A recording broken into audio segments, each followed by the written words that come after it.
in this scene, Jacob is cooking.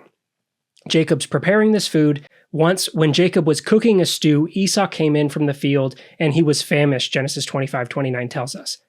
Is this a normal role for Jacob to be performing as the one cooking for himself or for the household? Or is there something that should be read into this scene with Jacob cooking and Esau coming home? Yeah, and that's such a good question because I think there's more than one good answer. As biblical scholars do, we tend to think that, it could be this, it could be that. So I do think that typically the role of food preparation seems to have been under the purview and the control of the women of the household, in particular the matriarch of the household. And that is where a lot of, everyone in the household was constantly helping the household survive. Like there was, in one way, I think there's not much luxury of gender roles when you're just trying to survive. Right. But on the other hand, good arguments have been made that it does seem that women, in particular because of their reproductive roles, needed to be doing tasks closer to the dwelling. So for instance, if you're 8 months pregnant, you're not going to go plowing a field. Hopefully right? not. Hopefully there's someone else. Unless you have to, right? Right. So you do what you have to do. So I do think that everyone pretty much knew how to do everything. Okay. Right. It's all hands on deck, especially during like harvest and planting and certain times of year. Or if the men are called to war, the women and the children, have to step up and do more. Because, you think of it, you're living on a family farm, basically, and that farm doesn't take a vacation. No, it doesn't take a vacation because you do. Right. So everyone has to participate all the time. With that said, I do think that the women seem to oversee most of the food preparation, and that accorded them a lot more power and authority than we typically give them credit for. Now, I'm not saying this is an egalitarian society, not at all. Don't get me wrong. But I do think we tend to, look at this world in not a daily world as a survival mode. Mm-hmm. And I do think depending on the socioeconomic and geopolitical situations, there was probably a lot more of that than we tend to think. So I do think everybody knew how to do everything. So one reason why in the story, it doesn't quite surprise me that Jacob would know how to cook. But on the other hand, it does seem to have been the realm of the women. Yeah. And I think the text is trying to do that comparison between the two siblings. So here you have Esau as, his name even means red, Yeah. And same with his nickname, that we hardly ever get physical descriptions of people in narratives unless it has something to do with the story. Mm-hmm.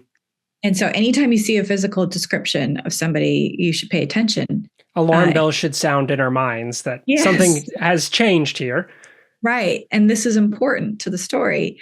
So the fact that Esau is described as red and hairy, and that Jacob is described as, when they're born, as clutching Esau's heel, because that explains his name too, heel grabber, which in a smooth translation could mean trickster. So you should automatically know, then too, he's not to be trusted.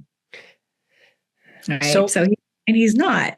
But when we get to this scene where they're cooking, you have Esau coming in from the fields. He is the hunter. Right. And for someone to be a skillful hunter in a family is a big deal, because the eating of meat was not eaten as regularly as many of us eat today. It would have been, it's not that it never happened, but it would have been for special occasions, or if you needed to cull the herd, or if times were going well, then maybe you had some lamb chops or something. But but most scholars, even those who are zoo archaeologists, would say that yes, they ate meat, but it wasn't anything like we think of today. But to have a skillful hunter in the family would have been a big deal, which is why he was their father, Isaac's favorite. So, and then, I'm sorry, go ahead. So should we then be reading is this a feminizing scene? Because I think a lot of times this gets portrayed as, okay, we have within these sons, we have that masculine, macho hunter Esau coming back, big, strong man, and we have feminine Jacob. Yeah. Staying at home. Is that a fair reading of this, or is that oversimplifying things? Oh, I do. That's the reading I like to make with my students because it's fun. And I think it's a legitimate one. I mean, I don't think it's the only one, but I think it's a legitimate one that you have. And I think what our biblical authors and redactors are doing here is having some fun with the symbol, like the comparison of sibling rivalry. Mm-hmm. That you have the comparison of the two siblings. You have the red, hairy, manly man in Esau, and then with Jacob being at home in the tents amongst the women, because that's typically considered women's space. He's the mama's boy. Right. And we do see that, a bit later on too. So then as Esau returns, he comes home, we get, the part of the story that maybe we are most familiar with. Esau comes forward and he says, let me eat some of that red stuff. Now, depending on your translation, that may be a little bit different, but eat some of that red stuff, for I am famished. And so now we have our stew situation. Jacob is here cooking what, depending again on your translation, verse 34 describes as a lentil stew. But we have this exchange here where there's the trade that happens.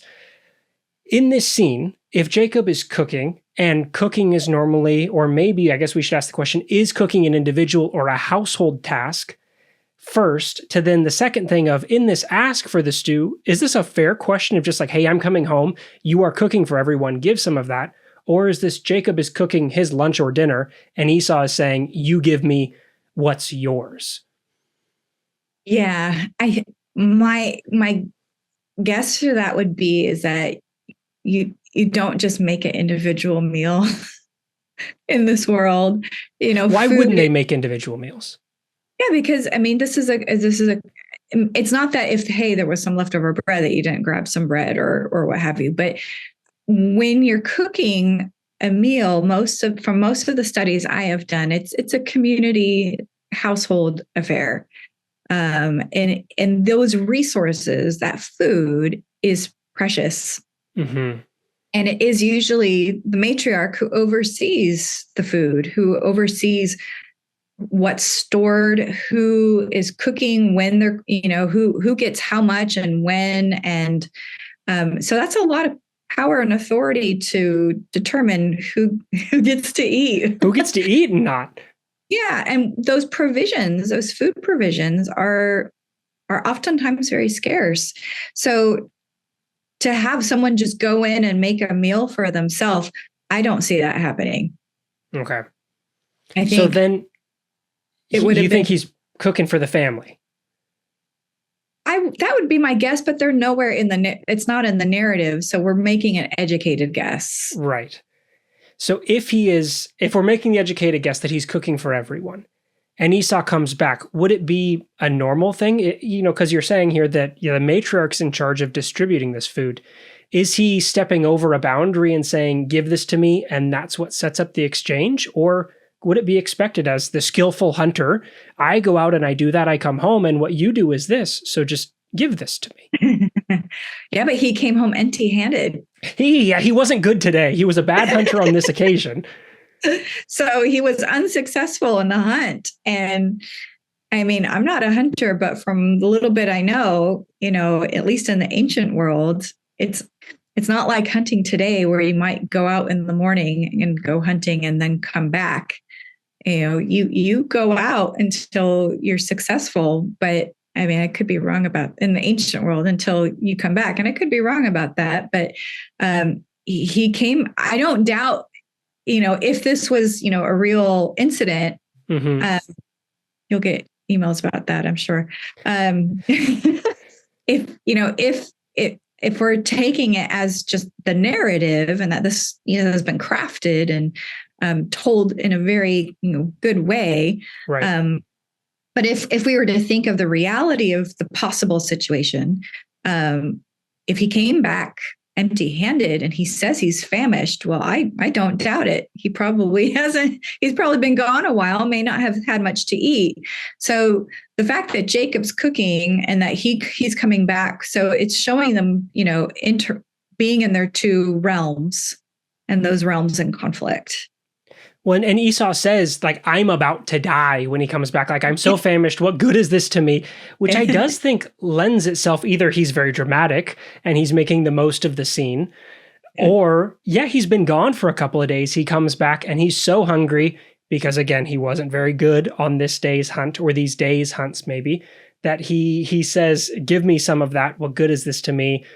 And he makes this exchange of birthright for stew.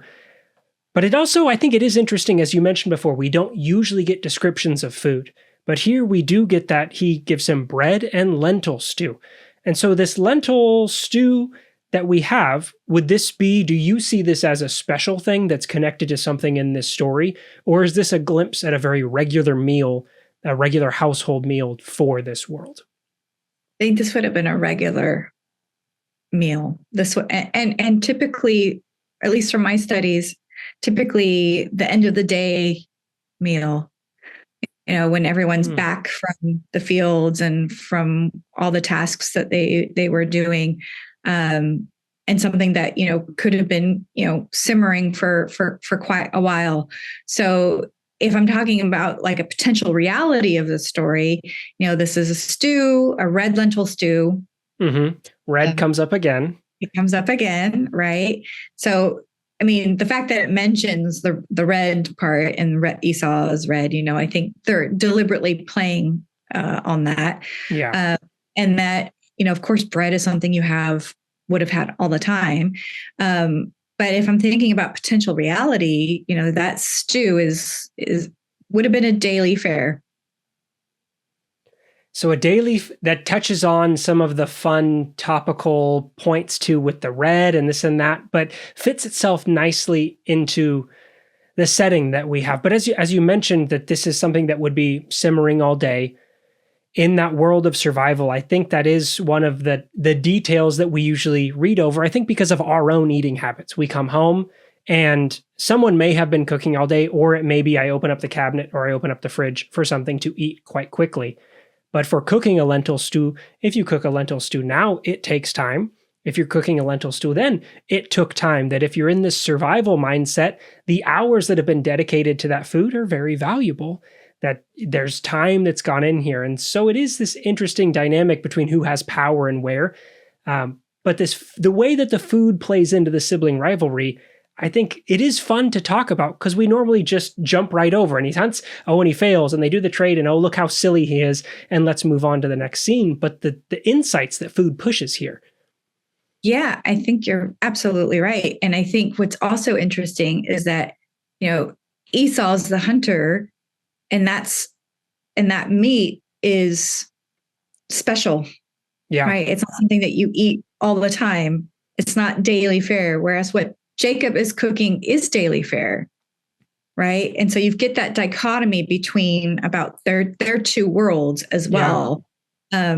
And then also, lentils. I think I did a piece for Biblical Archaeology Review one time where I titled it "The Daily Stew." Give us, because everyone says the daily bread, right? But stews would have been, the main meal of the day. Lentils would have been a good source of protein.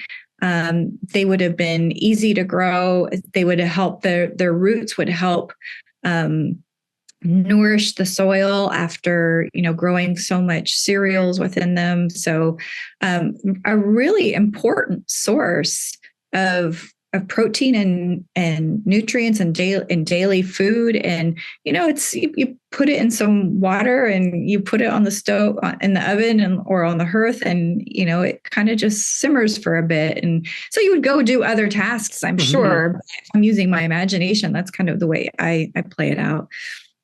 But I think the fact that it's a regular thing makes the scene and the exchange here all the more heightened, maybe, because he's giving away such a big thing for not a special meal. It's not a feast. It's the everyday bowl of stew that you would presumably, maybe if he had some patience, he might have had access to already.